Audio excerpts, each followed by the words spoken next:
Journaling, some people, they don't like to write. And if you don't like to write, there's a way you can still journal and get the benefits of it. Now, according to a Harvard study, they said if you do at least 3 lines in a journal, 3 lines, that's not much. That's not even a paragraph. They said you will gain benefit over time. And then there's even a short journal just saying 1 line, write something, be consistent, do it every day. And the thing about that is, make it a part of your daily habit. Be consistent. And when you're writing, you want to be honest. How did you feel today? What did you do today? It allows you to reflect on your day. And if there's a difficult circumstance that you're going through, when you write it out, it helps you express those emotions and it brings you to a calmer place. So journaling is one of those things that will benefit you.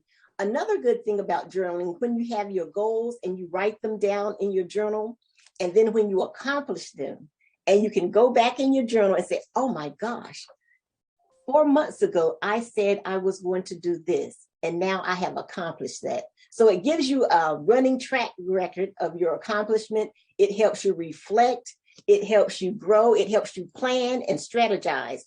And there's also some that will do dream journaling. Now, I don't dream that often myself, but for those that dream, they say if you write your dream shortly after writing your journal, shortly after you have your dream, it sparks creativity. Do you believe that? How many have a journal? Can you put that in the chat? Do we have any journalers?